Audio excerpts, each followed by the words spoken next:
Jo, čaute, vítajte pri novom videu, máme tu pokračovanie tohoto dielu z minula, máme teda nový displej na to XR-ko, takže sa na ideme pozrieť, či prišiel v pohode tak ako mal. OK, piny.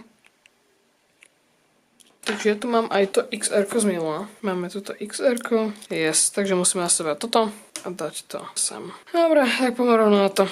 Takže 1, 2, 3, 4 štrobiky držia to trole. Takže 1, 2, 3 a 4. Vytiahnem to celé kompletne vonku. Mám to vonku. Tam si iba zachovať tie šrobiky. To je starý, tu máme nový. Ja to celé vložím dno. Začneme s tým pixelnovým. 1, 2, 3, 4. OK, máme tam všetky šrobiky. Poďme to teda skúsiť vložiť do toho telefónu.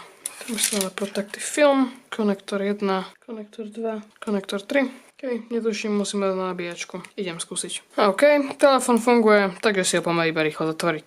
1, 2, 3, ďalšia krytka, posledný šrobík. Máme tam všetko, už iba zoberiem tieto 3 a môžeme ísť zatvoriť telefón. Dáme si na posledné dve skrutky, šrobík 1, šrobík 2 a zašrobujeme si ich. Tak a telefón je hotový. Takže to je bolo dnešné video všetko. Ak sa ti video páčilo, nezabudni like a odberať toto video a vidíme sa pri ďalšom videu. Tak čau.